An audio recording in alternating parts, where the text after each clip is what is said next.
Bible के भविष्यवाणियों के ऊपर ये पहली वीडियो है। आज के वीडियो में हम ज़करिया यानी जकरिया को परमेश्वर ने जो दर्शन दिखाया था, आज उस भविष्यवाणी के ऊपर हम लोग थोड़ा मनन करने वाले हैं। और मैं सच बोलता हूँ, अगर आपने ये वीडियो ध्यान से देखा तो आप चौंक जाओगे। मेरा नाम है आशीष छेत्री और आप देख रहे हैं एस किंग टीवी। चलिए शुरू करते हैं। जब हम जकरिया भविष्यवक्ता की पुस्तक 5वां अध्याय पढ़ते हैं तब हम कंफ्यूज हो जाते हैं, क्योंकि हिंदी में लिखा है कि उड़ता हुआ चिट्ठी यानी पत्र मैंने देखा। और फिर मैंने देखा एक बास्केट है यानी टोकरी है, उसमें एक औरत बैठी हुई है। और फिर वो टोकरी या तो फिर वो बास्केट या फिर वो पत्र जाके किसी जो चोर है उनके घर में जाके गिरता है और वो सब कुछ जला देता है। तो हम समझ नहीं पाते, हम कंफ्यूज हो जाते हैं। लेकिन आज इस वीडियो में मैं इस भविष्यवाणी का खुलासा करने वाला हूँ कि यहाँ पर जकरिया किस विषय में बात कर रहा है और किस चीज के विषय में बात कर रहा है। क्या हम सच में उन्हीं दिनों में जी रहे हैं जिन दिनों की बात जकरिया भविष्यवक्ता की पुस्तक 5वां अध्याय में? चलिए जानते हैं। तो आइए सबसे पहले जकरिया भविष्यवक्ता की पुस्तक 5वां अध्याय पढ़ते हैं। चलिए देखते हैं, वर्ड प्रोजेक्ट से पढ़ते हैं जकरिया भविष्यवक्ता की पुस्तक 5वां अध्याय से। ओके, जकरिया भविष्यवक्ता की पुस्तक अध्याय 5। जकरिया अध्याय 5। फिर मैंने जो आंखें उठाई तो क्या देखा कि एक लिखा हुआ पत्र उड़ रहा है। अभी यहाँ पर ध्यान दीजिए। जब जकरिया भविष्यवक्ता ने देखा तो उन्होंने क्या देखा कि एक लिखा हुआ पत्र एक चिट्ठी जैसा उन्होंने देखा उड़ता हुआ है। पत्र यानी चिट्ठी उड़ रही थी। ओके, ये आगे समझाऊंगा ये क्या है। दूत ने मुझसे पूछा कि तुझे क्या देख पड़ता है? मैंने कहा, मुझे एक लिखा हुआ पत्र उड़ता हुआ देख पड़ता है, जिसकी लंबाई 20 हाथ और चौड़ाई 10 हाथ की है। तब उसने मुझसे कहा, यह वह शाप है जो इस सारे देश पर पड़ा चाहता है। पहले वचन में भी क्या देखता है जकरिया? एक लिखा हुआ पत्र उड़ता हुआ उसे दिखाई देता है। दूसरे में भी उसे लिखा हुआ पत्र वो देखता है। ओके, अब देखिए तीसरे में क्या लिखा है। और उसने मुझसे कहा, वह यानी जो स्वर्गदूत ने उससे कहा जकरिया से, यह वो शाप है जो इस सारे देश पर पड़ने वाला है। ओके, अभी इस पृथ्वी में ये जो शाप है ये पड़ने वाला है। अच्छा, तो कौन सा शाप? शाप लिखा हुआ पत्र, एक लिखा हुआ पत्र जो उड़ रहा था। ओके, चलिए जानते हैं ये कौन सा शाप है जो पृथ्वी में पड़ने वाला है। लिखा हुआ पत्र क्या है? देखिए, एक बात हमें जाननी बहुत ज़रूरी है कि पुराने समय में जब राजा महाराजा के समय में या फिर ये जो जकरिया है ये जकरिया के समय में, और वो जो पत्र है वो किस रीति से होता था, कैसा होता था, हाँ हमें ये जानना ज़रूरी है।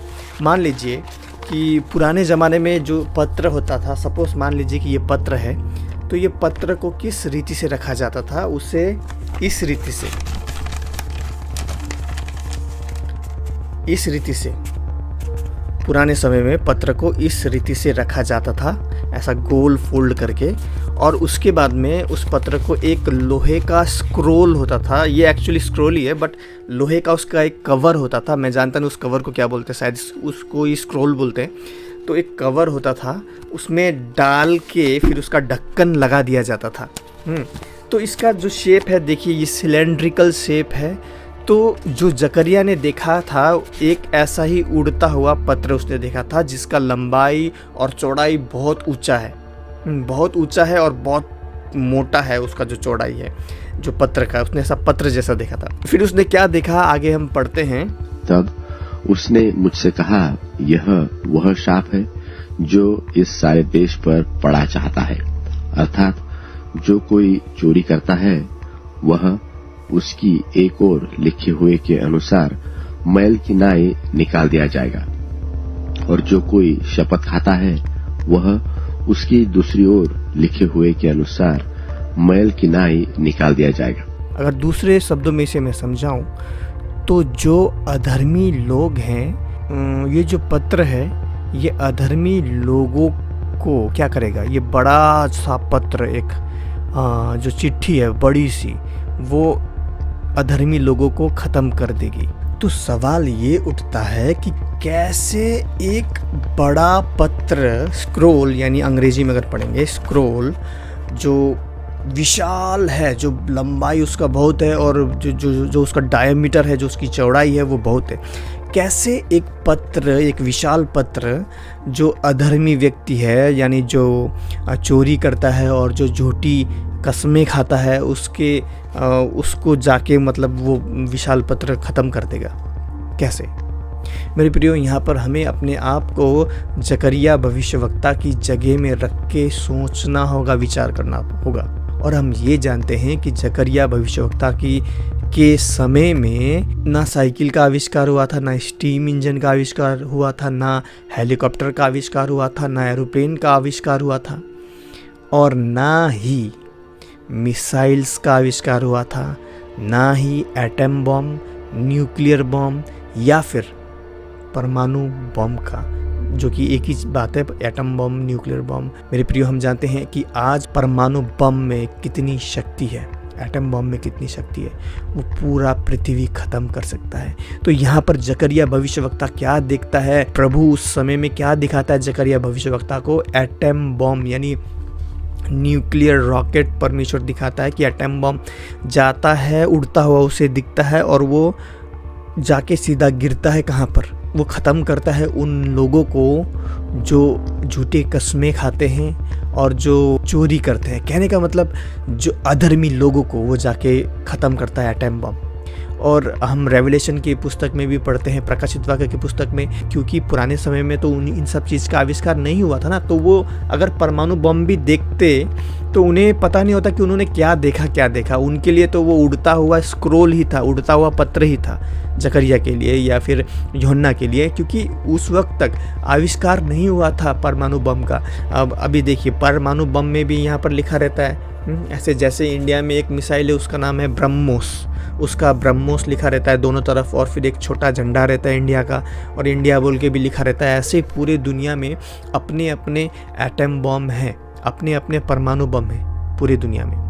और हम देखते हैं आज दुनिया किस तरफ जा रहा है। बार बार पुतिन धमकी दे रहा है, मुझसे भिड़ना नहीं, हाँ, वरना मैं क्या करूँगा, मैं परमाणु बम फोड़ दूंगा।